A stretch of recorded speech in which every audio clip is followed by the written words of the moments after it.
Well, hello, everybody. We just want to welcome you here. We are the Pishkas. Yes. I'm that's Doug us. Pishka. This is Fiona Pishka, my lovely wife, and this is Gabriel Pishka, our oldest son. And we have Josiah Pishka behind the camera. He is behind the scenes. Yes. Yes. So we are starting a brand new podcast. This is our first episode, actually, if we could say that. And it's called Generational Legacy. Yes. And the whole point of this podcast is to just bring you information that will help your family, will help your life if you're single, will help you in your business, in your church, because we bring together a lot of expertise. So We do. that's kind of what we're going to talk about, our family a little bit for the first time. Yeah. And talk about our dynamics and how we operate. So who are we? What do we do? We have a church. We have all sorts of ministries and businesses. Why don't you start, Mom, with what you do, everything it is that you have and you do. Wow, all those that's things. a lot. Okay, so we pastor here at we're recording here at Victory Christian Fellowship, which is a church that in Palmyra, Pennsylvania. In Palmyra, that my husband and I pastor. My husband's the lead pastor. I'm a sidekick, and and Gabriel just became our new missions pastor. That's right. Here at the church. So. That's one of the things I do is be pastor for the areas that I cover. And then I'm also the president of my son behind the camera is waving at me because I'm supposed to be looking at him, aren't I? No, you don't have to look at the camera. Okay. You look wherever. Yeah. Okay. This is going to be fun. So listen, the other thing I do is I am the president of an organization called Bless the Children Home, which is an organization that we take care of orphans. So we currently have an orphanage in Guyana, South America. My parents started this ministry and they passed away in 2018, so I took it over. And as part of the family, I have 3 other siblings. We kind of run it together, but I do the presidential work, I guess.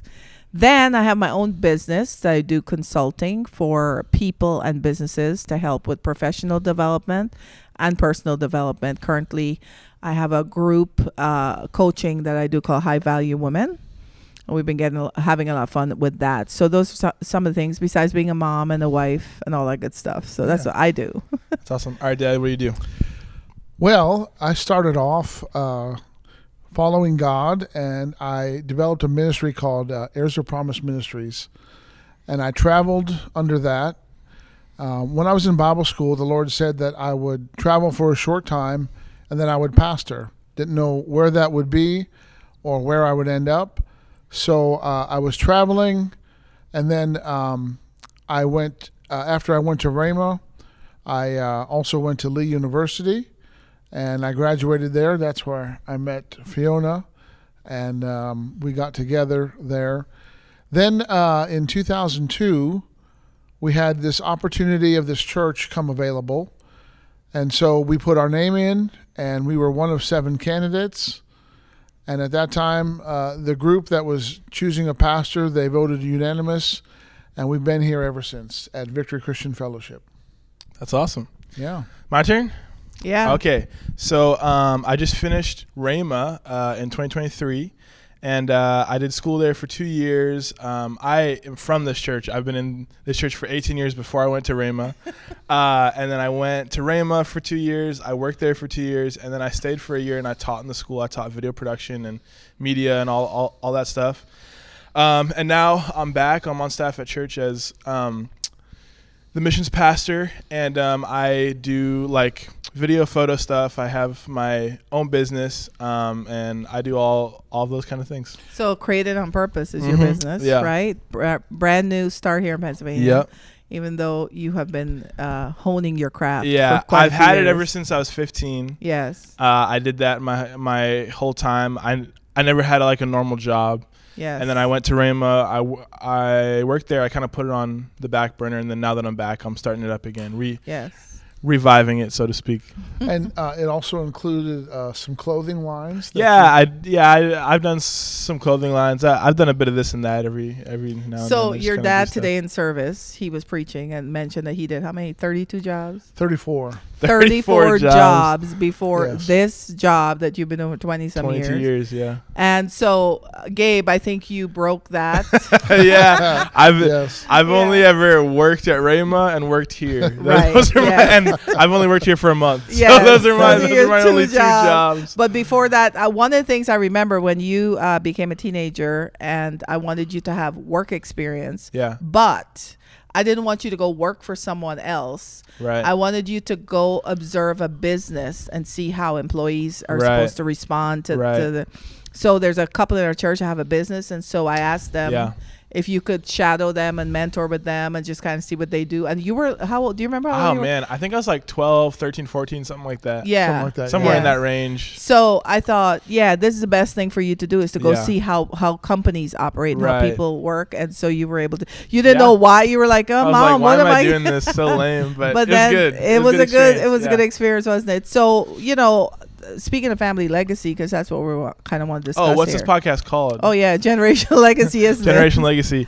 Yeah, so that's what the whole point of this podcast that we'll be doing these for you is just the generational things that occur, and to have legacy in your family. Yeah, what you see before you is a generation.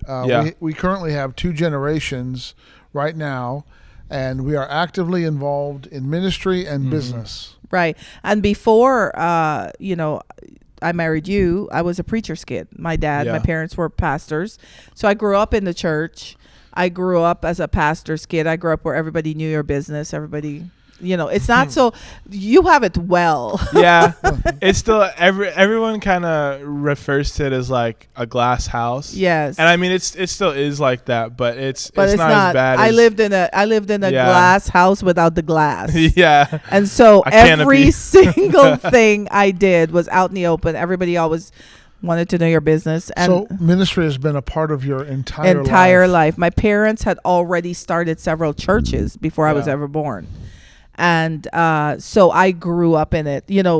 Some of the things that, a lot of the I grew up in Guyana, by the way, in South America. So that's a whole different life experience. Yeah. So I remember in church that we would be watching, demons be cast out of people was a regular, normal thing. Right. Over here, you don't see that much. It should be though. A lot of should it be happens. A lot of demons get counseling. They're probably the most well-adjusted demons we've ever met. There's a lot of demons that need to be cast out here, Yes. more than you think. So we, I grew up in a different place, and then you grew up in a different household as well than what I grew up. I did not grow up in a ministry household. I grew up in a Catholic household, but we were always encouraged to follow our dreams. We didn't have like restrictions of who we could be or what we could do, but I wasn't trained in my purpose. Yeah, you have awesome parents. Your parents are still alive Yeah, today. I love my parents. And they did everything they knew to do to give their children an opportunity. So 2 of the 3 kids are in ministry. Yes. Yeah. Your sister and actually your sister helped you to meet the Lord. God lead you to the Lord, yeah. Yeah. So for Gabriel now, you're pretty much second. From my side of the family, you're 3rd generation Yeah. preacher. Yeah. From Doug's side of the family, you're second second generation generation, preacher. And that's legacy. I is. feel like, carrying on the work of legacy. I think of David. He had a heart for the next generation. And so what he did was he invested in building a temple that his son would build. He wanted to build it, but he didn't get to build it, but he invested. He provided. Wow. He laid out the plans for it, but he set up the next generation Yes. for the work of God. Yeah. I mean, that's something I look at today, and I see where people are just eager to get their kids to 18. And then they're done. It's like, we did it. But you didn't do anything. Like, It's a cycle, yeah. right. They now have to Yes. start over. You just kind of put them back to the place where you started. You have to give them an upper hand. Like we say in our house, our kids have to be better than we were. Right. And like Gabe says to his younger brother, you have to be better than I was. So we all expect the other person to be better than the one Yeah. that's coming ahead of them. Right. So it's not a competition, it's a completion. Right. We are completing something Yeah. that really is going to go off into eternity. You know, because I think a lot of people think that their race is finished when they die. Yeah. But the point of your race is it keeps going with the people that you leave behind. So like the race that you guys started isn't finished when you guys Right. die. And it's not finished when I die. It's not finished when he dies. Our kids will carry it on. Yes. Their kids will carry it on. Yeah. That's the entire point of legacy.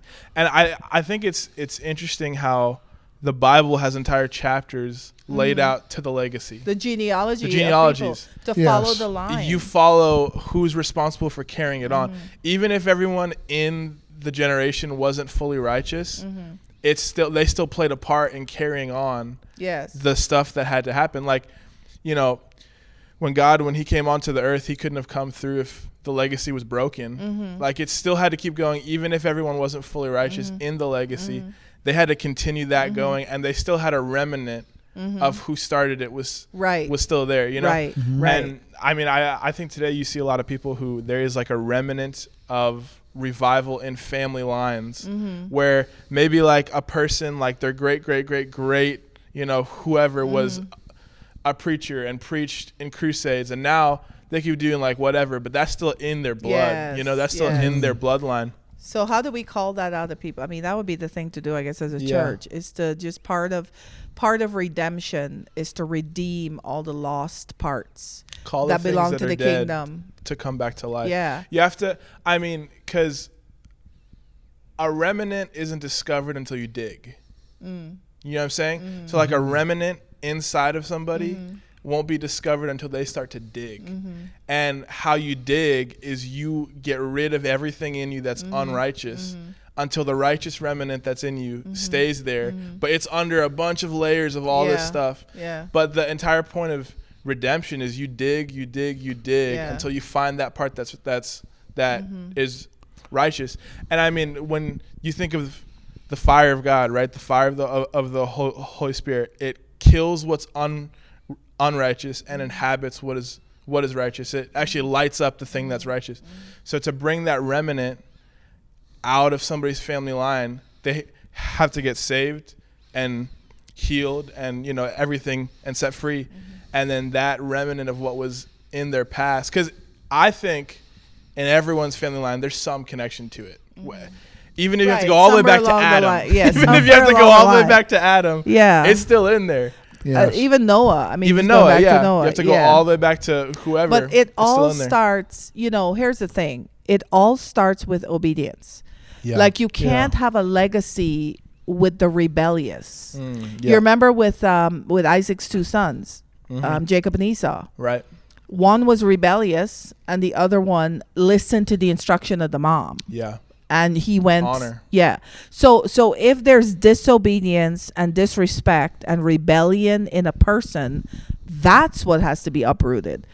Right. But see what's happening Yeah. today is that's the remnant that they keep. Yeah. They keep that and they let go of everything else, and that's where the problem is coming in. Yeah. But honestly, I tell people, if you don't like how you were raised, if you think your parents did a bad job, you're judging them based on what you know now. Yeah. But when they were raising you, it might have been horrific and horrible, but you got to where you are here. So what are you going to do now? Right. What do you do now? The first step maybe be to forgive. Just forgive and move ahead.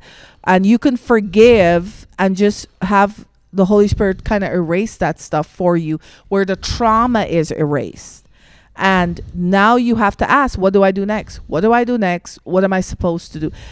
A lot of people think that they're supposed to get healed and just supposed to go Right. to be. That's not, your purpose isn't to get healed. Right. Like healing is just a byproduct. It's just something that will happen because it's available to us. But that's not the goal of your life, to be healed. Healing is to help you fulfill your Yeah. purpose. You have something to do. So our whole family, we talk about purpose, inheritance, missions, which we'll be talking about. But the legacy is all wrapped around how we Right. feel about these subjects. Right. And like in our house, I know we have all out discussions. We go back and forth. We discuss get loud. things. Yeah, we get really loud and we talk and we carry on. But I don't know what it is that we're getting a hand signal. But the thing is, But What? forget the hand signal. I don't know about what. That's okay. But in our house, we don't sidestep subjects. Right. We go straight on for Right. it. And then after the big chaotic event, we regroup and say, next time, this is what we need to Yeah. do. To build a legacy, it only takes 3. There you go. Abraham, Isaac, look at and that. Jacob. Jacob. But what they did with that 3, they established a perpetual Yes. legacy Yes. that is still in operation today. Wow. And that's the thing. If you can get it to the 3rd, then you have a process going. And even if along the way somebody breaks it, it still could pick back up and keep carrying on. And see, you were part of a ministry that has 3 generations Yeah. Rhema. operating actively, currently. Right. So we know Yeah. that it's going to go on for Right. a very long time. Yeah. Forever. 50 years it took for those 3 generations Right. to be Yes. all together in one Wow. place. You know what I mean? Yes. Yeah. So my parents did 50 years of ministry before they passed away. The same Yeah. year that was their 50th year is Yeah. the year. But you know what's interesting? I just realized that was the year you went on your first mission trip, or the second mission trip. First. The first mission Yeah, trip first. was the year. Mm-hmm. So you Wow. Yeah. So That's they're on crazy. their 50th year of ministry was the year that you went Yeah. on your first mission. 2018. And that's when we discovered, while you're on your mission trip Yeah. and you're talking to us, that's when we discovered, This is what oh I'm my supposed to do. goodness, This is my calling. this kid's called to be a missionary. Yeah. That's what he's called to be. Well, it was actually discovered a little bit before It was at camp. at camp. At Yeah. camp. You had that vision. Yeah. So, I mean, I've had that was the year before. I've had visions about missions before I came myself, but that year was the first year I ever actually did it.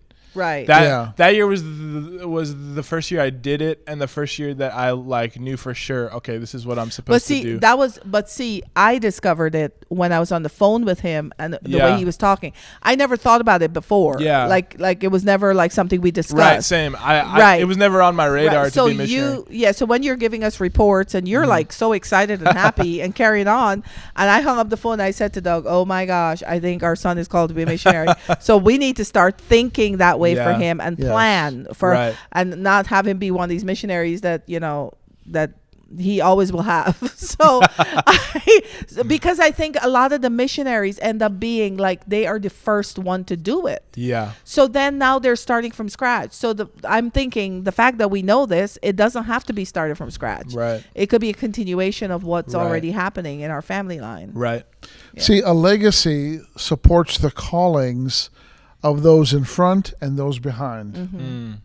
That's and good. and we as a family, we support each other in what God has called each of us to do. We all have a part in what God has called us to do, but He's also called us to do some different things. Yeah. But it's kind of in line of the overall focus. Yeah, because I think we had talked about when you just come a month ago, we discussed the thoughts of like, we don't want to have somebody else fade out so somebody else can show up. Right. Right. Like we all all show up. Yeah, we all show up at a high level Yeah. Yeah. at what we individually do. Yeah. And we combine it together and see what an impact that will do for the world. Yeah. So that's kind of what we've decided to do as a family, is every person, like even our youngest son that's behind the scenes, like he gets to show up at 100% at his age. Yeah. Yeah. We get to show With up his 100 capacity. with his capacity of what he Right. can do. We show up 100% at our age. We don't have to fade back so you can do your thing. Yeah. Every generation needs to be reached. Right. So we do ours at a high level at our generation, and you do yours at a high level at your generation, so we can all make an impact together. Because families aren't made up of just one age. Mm-hmm. Right. You know, if we're going to impact families, it's the different age groups exist. Right. So we need to all show up. Yeah. That's So good. Yeah. And the power of legacy, we just saw an example this past week. We had 2 opportunities to serve as a family. We each did different things, had different parts, but both events were a big success, and it brought financial blessing as a family. Yeah. Yes. And we work together. Yeah. So I feel like people miss out on momentum. You see what I'm saying? This is what happens when legacy is not happening. Momentum. Yeah. And Breaks when you up. lose momentum, Yeah. you stop making progress. Yeah. So That's good. yeah. So you got to continue. some when the whole thing to what I started off with, when you're 18 you leave the house, like you left at 18 but with a plan. You didn't Right. leave without a plan. Like Right. we didn't send you out of the house without a plan. Say, okay, dude, you're Right. 18 now, Yeah, figure it yeah. out, And Yeah. I remember when you pray when you're coming to the end of your time at college Yeah. with Rhema, your 2 years, Mhm. and I think it was at the 2 years that we had this meeting. You wanted to meet with me about coaching for what you should do next. Just a session, I think is what it was. Maybe. We I don't had a remember. meeting. Yeah, we had a meeting. We were going to do a FaceTime meeting. Okay. And I've been praying about it. We talked about it. And so I realized, oh my gosh, he's supposed to come back. That's what's supposed to happen. And well, I remember you told me that you think I should come back, and at first I was like, I'm not coming back. Like that was what I said, because I didn't put any, like, I just knew that's not what I wanted to do, right?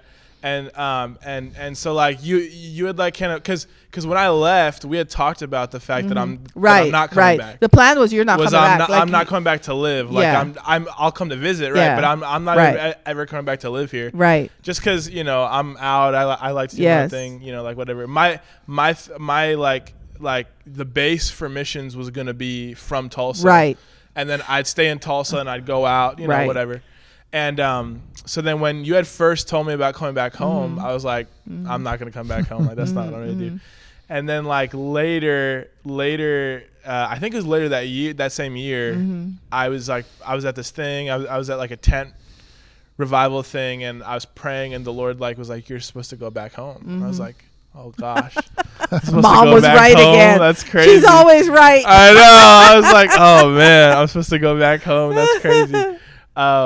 And so so that was when that was like, you guys had told me something that the Lord had spoke to you, but I didn't actually consult the Lord for it. I just said no, like right away. That's never worked out for you, has it? Never. It's only been 2 or 3 times, so you always come back to what it's supposed to be. But we give you the room to think it through. That's the other part. Like you can't, like where we are in our life, we could see ahead, right? Because we know what happens after certain things, but we're trying not to go off of experience. So that's when you question, you ask the Lord for direction, everything else, so that we can better direct you.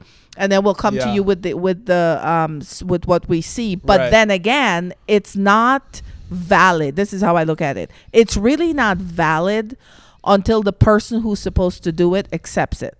Right. That's when you eat the good of the land, when you're willing and obedient. If you just go ahead with obedience and do it because we asked you to, or we said, you're not going to get the good of the land. So it's a waste of time. So you have to be willing. The will has to come into play, and the will can't be forced. It's like making somebody say I love you. Well, that's an oxymoron. You can't make somebody say I love you because they don't love you. Right. You just feel better because they said it, right. And you made them say it. So that's the same thing. Yeah. And that makes me think of one of the key ingredients to make a legacy great is the ability to hear God's voice. Yes. So crucial. Because you made you gave a response that you didn't take the time at the moment to hear God's voice, but then later on he spoke and you did what he said. Right. And I think if you want to help your family to develop a legacy, you need to listen to God's voice. Yeah.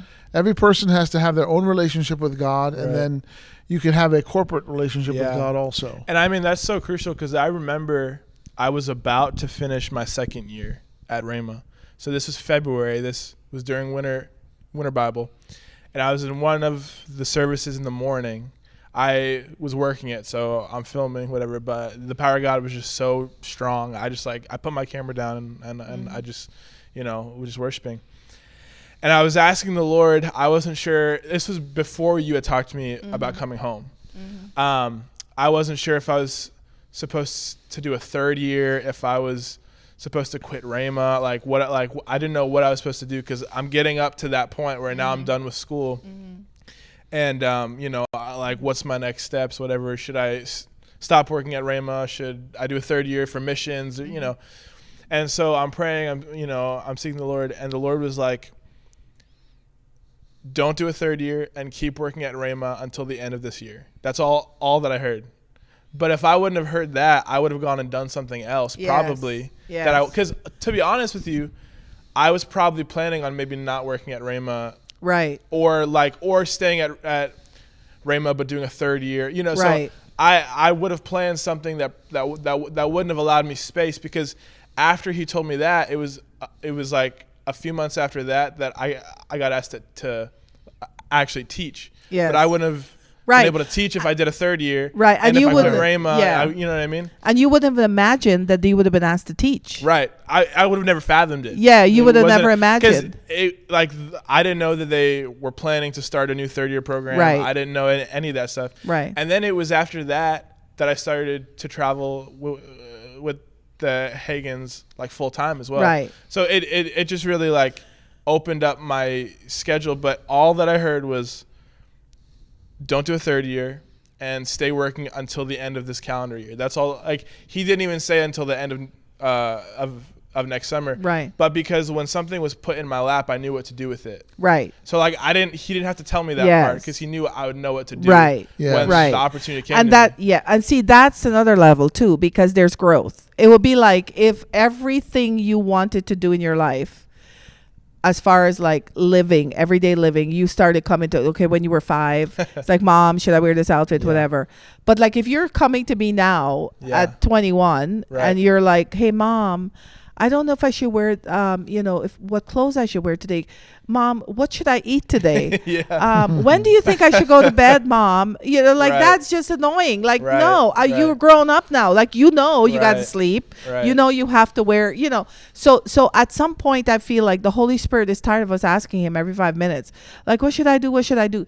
There are things that you know to do and you should do. Yeah. And Yes. and I always tell people, if he didn't tell me no, I just keep going, and he'll tell me, okay, Exactly. make a right. It's like a GPS. Exactly. You just keep going straight. You could go straight for 100 miles, and you're not hearing a single thing because you're in the right track. Just keep Yeah. going, and then when it's time to do a turn, you'll hear in 2 miles up Yeah. ahead, make a right. It's kind of the same concept. Right. So it's not like every single step. Should I wake up tomorrow morning, and what Right. time should I wake up, and when should I go to sleep? This is crazy stuff. Well, and this is the thing. The closer you are to somebody, the more you know them. Yes. And the more you know them, Right. you act like they act. You Yes. do what they do. You can make a decision like they make a Yes. choice. So if you have to ask the Lord for every little thing in your life, it means that you're not close to him. And you're still You a don't know baby, him. and you're Yeah. still really a baby. It's Yeah, not you don't that you're know him. never asking the Holy Spirit, Right. but it is when you have to make decisions. Yeah. You include him in it. Mm-hmm. And a lot of times he won't even tell you what to do, because it's Right. really up to your willingness and obedience. He will only tell you yes to the level Yeah. and the space that you've said yes and obey to. Right. He won't tell you to do something beyond what you're willing Right. and obedient to do, because then he wants you to eat the good of the land. Yeah. So those are some of That's good. the things. So we're a family, and we love God, and we know that we're here for his purposes, and we just make ourselves available. Mm-hmm. We've listened to his voice, and we continue listening, because you can't stop listening.